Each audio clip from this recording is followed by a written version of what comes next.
Merhaba arkadaşlar, Ören Hanım YouTube kanalıma hoş geldiniz. Bugün takipçim Fatma Hanım'ın isteği üzerine küçük bir cüzdan modeli anlatacağım size. Şöyle bozuk paralarınızı, kağıt paranızı sığdırabileceğiniz, e, çantanızı koyabileceğiniz küçük bir cüzdan olacak. Çok tatlı, çok şirin, kesinlikle tavsiye ederim. Detaylı bir şekilde anlatacağım. İlk defa yapacaksanız bile benimle birlikte yapabilirsiniz. Hiç tereddüt etmeyin. İp olarak bir tane şöyle sizinle birlikte nako pırlanta ile öreceğim. 100 gram 225 metre ince bir ip arkadaşlar bu. Şöyle bir de elimde bu kadar ipim var. Az bir ip yeterli oluyor arkadaşlar. Bu da Alize'nin Cotton Gold Plus marka ipi. Bu kadar elimde ipim vardı. Bir de ayrıyeten bununla öreceğim. E, Benim gördüğüm modelde de kalın bir iple örülmüştü bu tarzda. O yüzden bununla deneyeceğim. Size fikir olsun diye göstereceğim. Örüp satmak istiyorsanız da böyle kalın ile örmenizi tavsiye ederim. Daha çabuk biter. Böyle bir saatte örebilirsiniz arkadaşlar. Tığ olarak ise şöyle göstereyim. 3 numara 2,20 milimetrelik tığla öreceğim.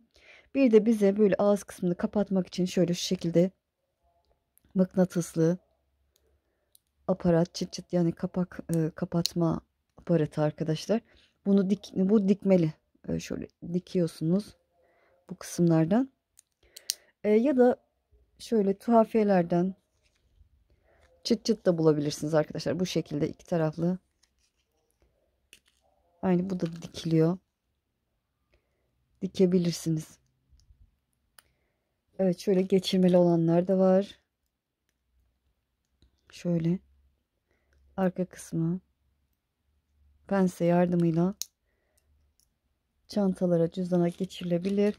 Bir de şöyle üzerine dikmek için handmade, yani el yapımı e, aparatı var. Bunu üzerine dikeceğim, böyle daha şık, daha orijinal dursun diye.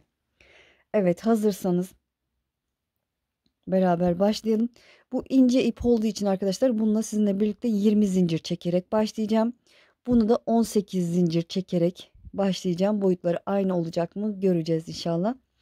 Şöyle ipimi kenara alayım. Evet, hadi bakalım başlayalım. Bismillahirrahmanirrahim. Şöyle 20 tane zincir çekim. 1, 2, 3, 4, 5, 6, 7, 8, 9, 10, 11, 12, 13, 14, 15, 16, 17, 18, 19, 20 tane zincir çektim. Böyle ördükçe de santim olarak size göstereceğim. Hatta şimdi de göstereyim arkadaşlar. İpiniz kalın olur, ince olur. Şöyle kaç santim olmuş zincirim. Şöyle. Evet, 7 santim gibi duruyor. Üzerine ördükçe biraz daha büyüyecek. Şöyle ikinci zincire sık iğne yaparak başlıyorum. Sık iğne tekniğini kullanacağız. Sıradaki zincire geçiyorum. Sık iğne yapıyorum. Başına dolamadan batıyorum. Her bir zincire bir sık iğne yaparak ilerliyoruz.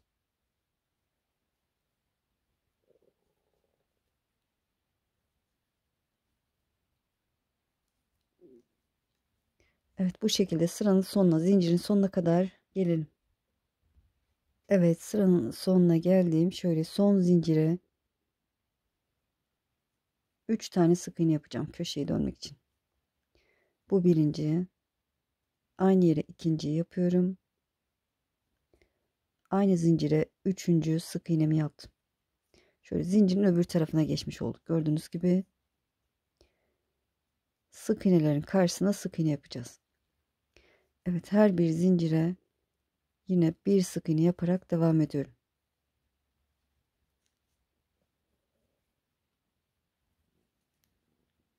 Alt taban kısmından başlamış olduk. Evet, sıranın sonuna şöyle buraya kadar gelelim. Evet, sıranın sonuna geldiğim, şöyle bakın, ilk başladığım yer burası. Oraya 1, 2, 3 tane sık iğne yaptım. İlk başladığımda sık iğneydi. O yüzden burada bir tane eksiltme yapacağım arkadaşlar. Şöyle sıradakinin ön telini alıyorum. Bir sonrakinde ön telini alıp Böyle ikisine bir batarak sık iğne yapıyorum.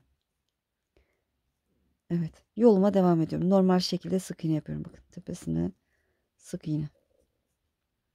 Ve her birine bir sık iğne yaparak devam ediyorum.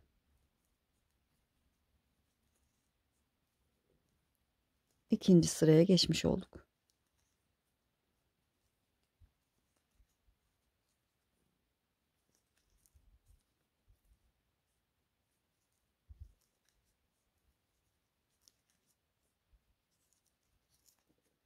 Evet, şöyle hızlıca öreyim. Köşeye kadar gelelim.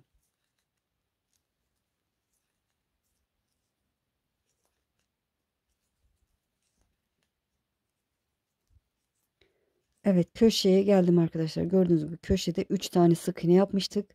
Şimdi her birine 2 sık iğne yapacağım. İlkine bir sık iğne yapıyorum. Aynı yere ikinciyi yapıyorum.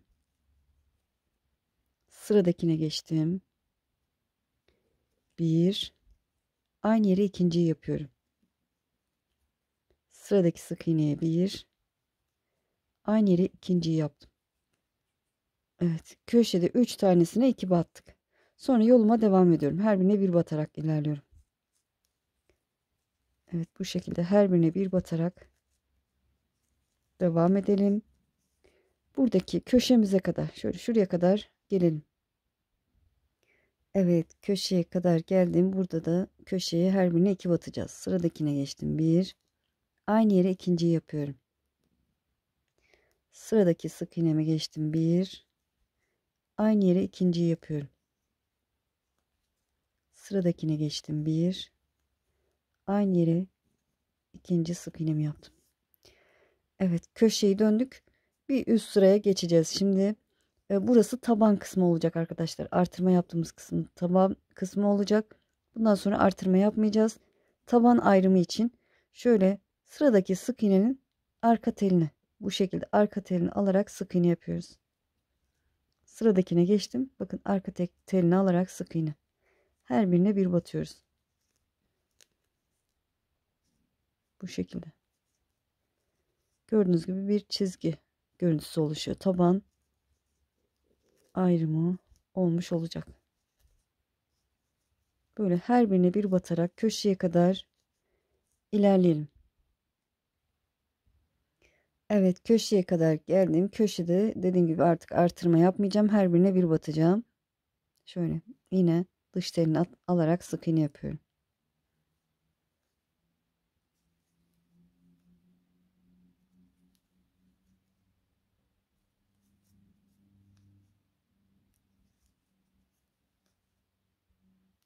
Evet, yolumuza devam ediyoruz. Böyle her birine bir batarak arka telini alıp sık iğne yapıyoruz. Şöyle başladığımız yer burası, bakın. Buradaki çizgiden anlıyoruz. Buraya kadar gelelim. Evet, şöyle sıranın sonuna başladığımız yere kadar geldim ama söküldü. Evet, bir de bakın şuna batacağım. Şurada başlamışım. Şuna da yine tek telini alarak batıyorum. Sonra bakın bunun üzerine normal sık iğne tepesine normal şekilde batıyorum. Artık bu şekilde batacağım. Bir üst sıraya geçtiğimizi bakın şuradan anlayabilirsiniz. Şurada bakın bu ve bu. Dilerseniz burada işaret de koyabilirsiniz. Şöyle şuraya bir üst sıraya geçtiğinizi anlamak için. Şöyle oraya. Bu şekilde örebilirsiniz. Ya da ben anlarım derseniz arkadaşlar çıkartabilirsiniz. Bence anlarsınız. Şöyle biraz daha öreyim.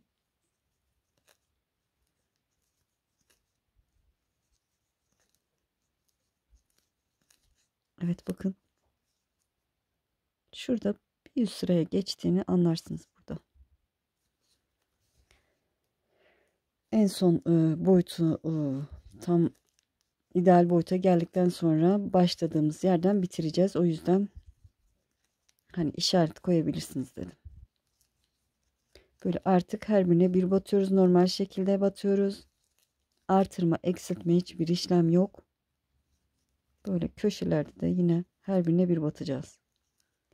Yuvarlak şekilde döneceğiz. Bir üst sıraya geçiş yok. Geçiş yok derken sabitlemeyeceğiz karşıya. Normal sık iğne yaparak devam edeceğiz ve bir üst sıraya geçmiş olacağız. Böyle gayet kolay.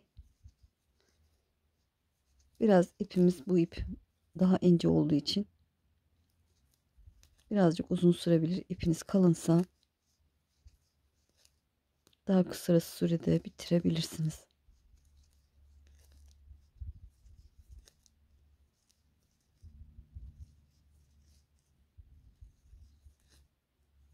Evet, böyle bu şekilde dönerek öreceğiz. Her birine bir batıyoruz. Evet, burada da biraz daha ilerleyeyim. Bir sıraya geçeceğiz birazdan.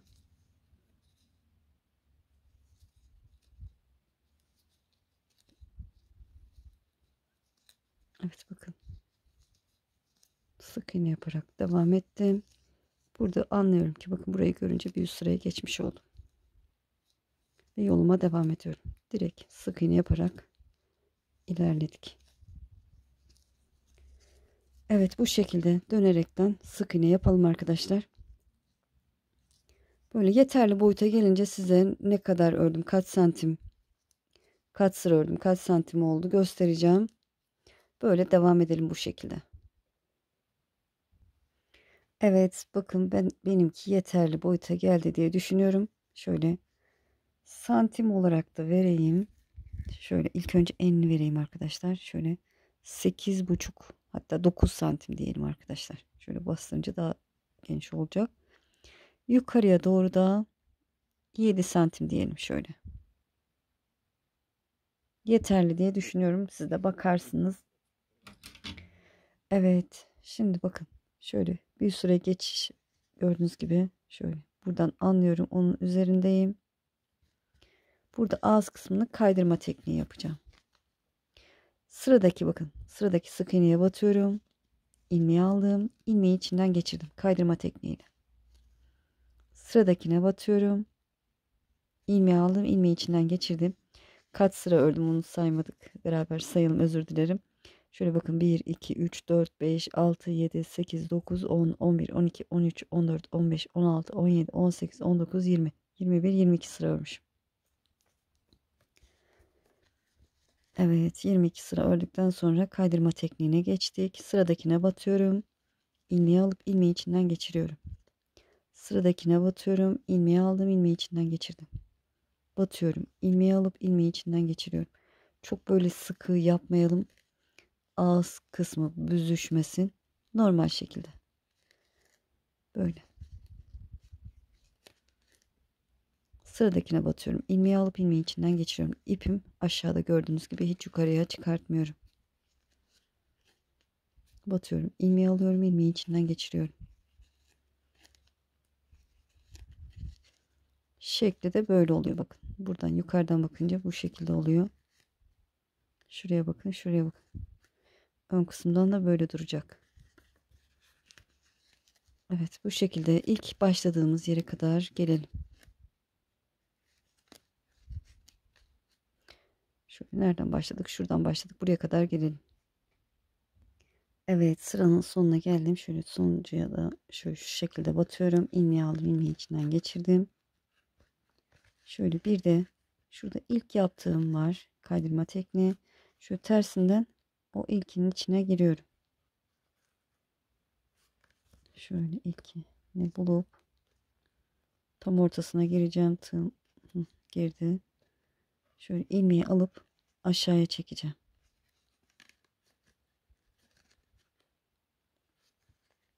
Şöyle. Burada bir zincir çekiyorum. İpimi kesiyorum. Evet, kapak kısmını yapacağız. Kapak kısmını şöyle ben denedim arkadaşlar. Böyle bu şekilde devam ettirmeyi denedim ama olmuyor. Çirkin görüntü oluyor. O yüzden ayrıyeten yapıp üzerine dikeceğiz. Şöyle bunu iyice saklayalım. İnce bir tığ yardımıyla da saklayabilirsiniz. Bayağı ben sık örmüşüm. Şöyle girmiyor. Evet, şöyle yürütürsünüz arkadaşlar. İnce bir tığ yardımıyla ben de birazdan saklarım. Böyle. Bu aşamayı tamamladık. Şimdi kapağını yapacağız. Başlarken zincirimiz 20 taneydi. 20 zincir çekmiştik benimle aynı yaptıysanız. Farklı yaptıysanız da 4 zincir eksik çekerek başlayabilirsiniz. Yani ben 16 zincir çekerek başlayacağım. Şöyle 1, 2, 3, 4, 5, 6, 7, 8, 9, 10, 11, 12, 13, 14, 15, 16. Şöyle 16 zincir çektim. Hemen ikinci zincire sık iğne yapıyorum. Git gel yapacağız. Sıradakine sık iğne yapıyorum. Sık iğne yaparak sıranın sonuna kadar ilerleyelim. Şöyle hızlıca gitmeye çalışacağım ama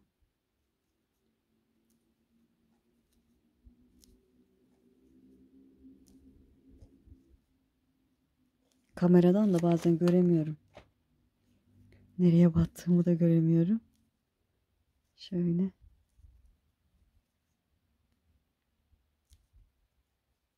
Evet. Şöyle bakın, son zincirime de sık iğnemi yaptım. 19 tane olmuş olması lazım.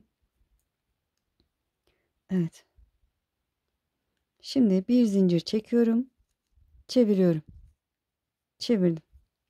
Hemen ilk sık iğneme sık iğne yapıyorum. Başına dolamadan batıyorum. Her birine bir sık iğne. Bu şekilde git gel yapacağız.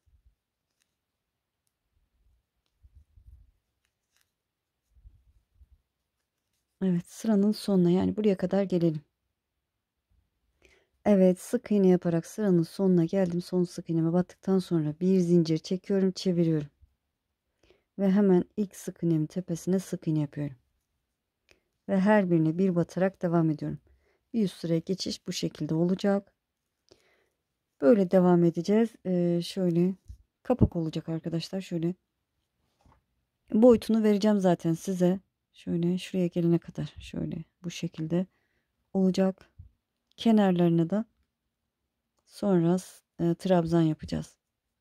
Böyle git gel yapalım arkadaşlar. Kaç sıra öreceğiz? Kaç santim olacak?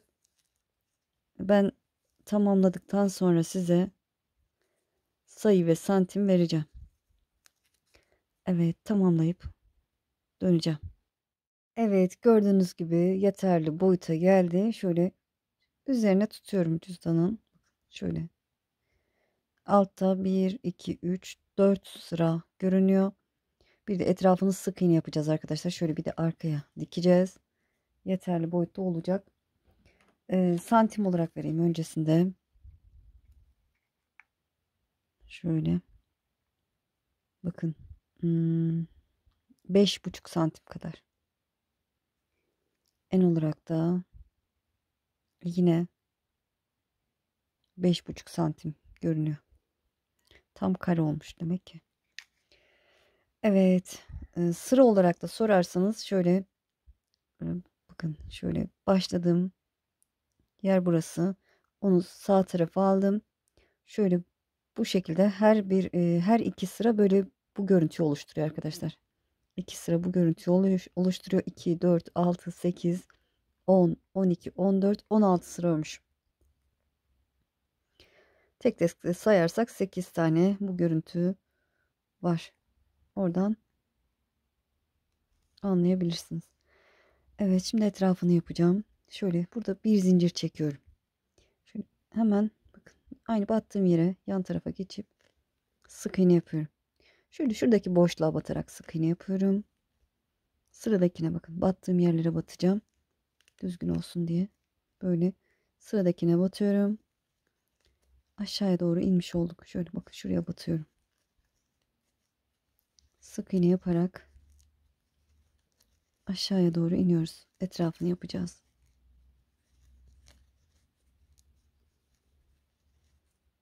Böyle.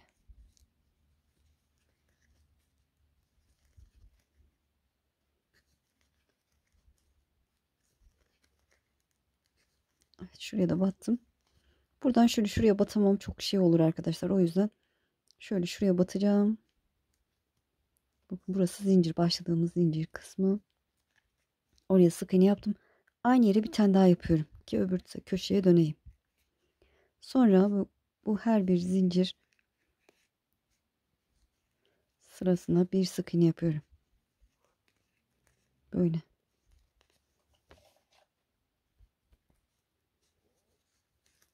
Evet, sık iğne yaparak devam edelim. Şöyle şuraya köşeye kadar gelelim.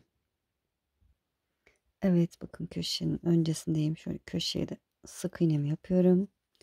Aynı yere bir tane daha sık iğne yapıyorum öbür tarafa dönmek için. Şöyle aynı yere bir sık iğne daha yaptım. Sonra burada da böyle sık iğne battığımız yuvalara bakın. Buraya batıyorum, sık iğne yapıyorum. Sıradakine batıyorum, sık iğne. Şöyle.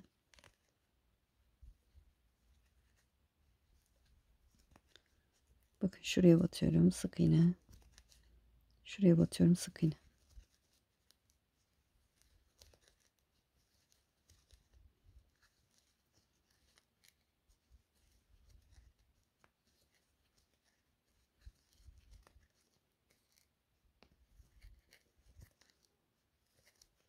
Evet, şöyle. Şunun tepesine sık iğne, aynı yere sık iğne.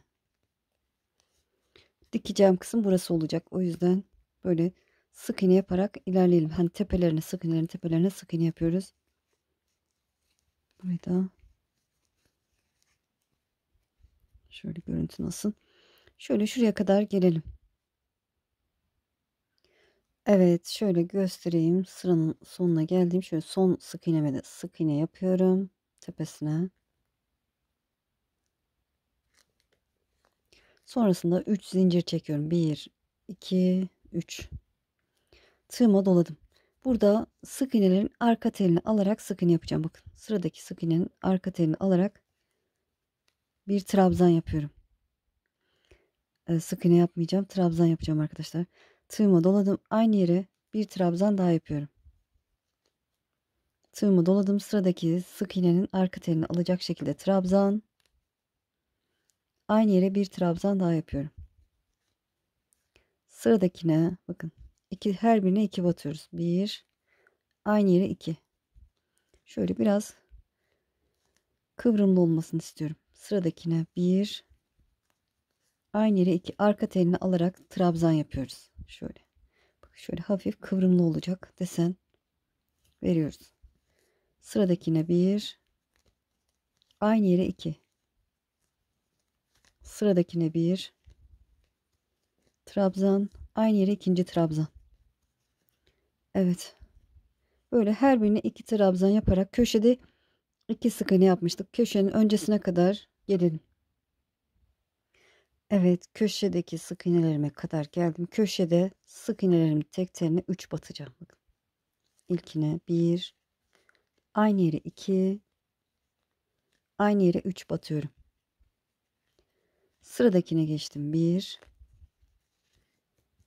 aynı yere 2 ve aynı yere üçüncüyü yapıyorum.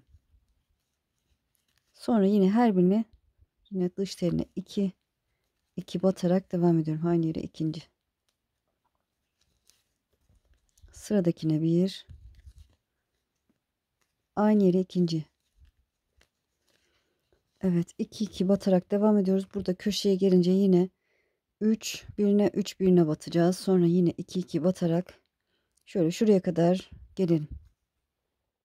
Evet, trabzan yaparak buraya kadar geldim. Yeterli. Bu kısmı dikeceğiz şimdi. İpimi uzun bırakıp kestim arkadaşlar. Şöyle ipimi geçirdim. Son ilmeğin içinden şöyle iğnemi geçiriyorum. Şimdi dikeceğiz. Şöyle bu şekilde şöyle düzeltelim. Tam ortalı bir şekilde şöyle bu şekilde dikeceğiz arkadaşlar. Şöyle.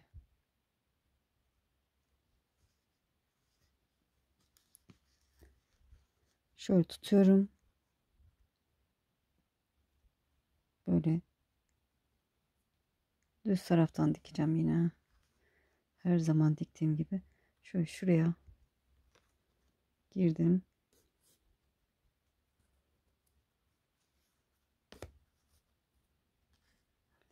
Şöyle. İğnem de. Evet, şöyle. Hesaplayalım arkadaşlar. Şöyle fazla kaymasın. Şöyle şu şekilde.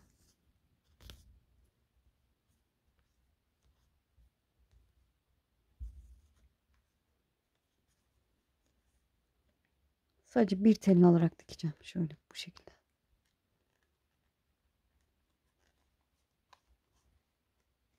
Biraz sert ördüğüm için.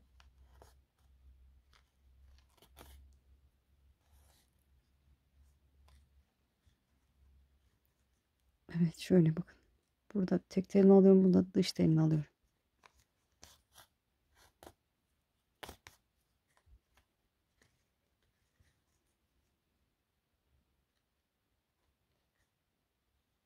Bu şekilde.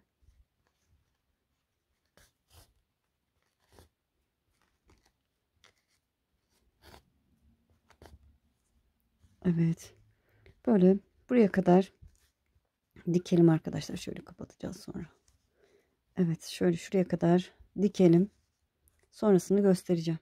Evet, buraya kadar diktim. Burada ben şöyle şu şekilde yapacağım arkadaşlar. Buradan aşağıya iniyorum.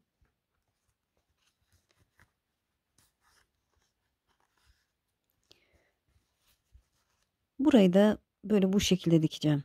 Böyle iyice sabitlemek adına. Yine siz bilirsiniz. Dikmeyi de bilirsiniz.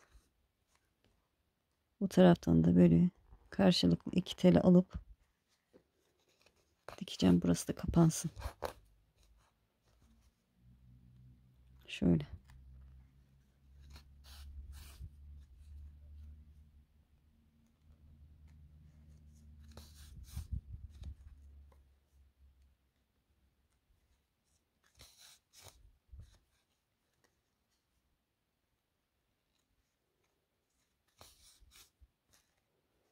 Evet, bu şekilde dikelim. Buraya kadar gelelim. Burada düğümümüzü atıp ipimizi keselim. Sonrasını göstereceğim. Evet, dikimini tamamladım. Şimdi şöyle ne yapalım? Şöyle el yapımı Handmade yazısını şöyle şuraya dikeceğim. Bu renk mi iyi olur? Şöyle beyaz mı iyi olur? Hangisi daha güzel olur? Karar veremedim arkadaşlar. Şöyle bakın. Sanki beyaz daha canlı durdu. Evet. Fikirlerinizi alabilirim arkadaşlar. Hangisi daha güzel durdu? Bence beyaz olan. Evet, şöyle ipim 3 kat. Tek katını kullanarak dikeceğim. Şöyle şuraya tam ortalı bir şekilde.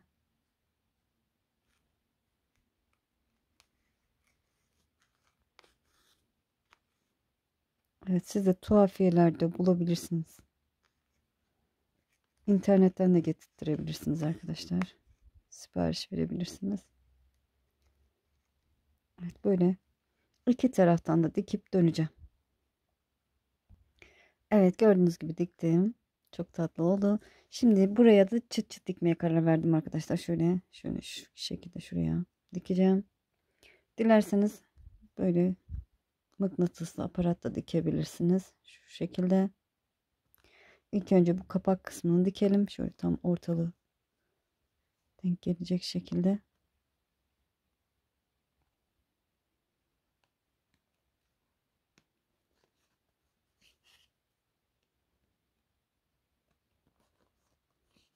Evet, böyle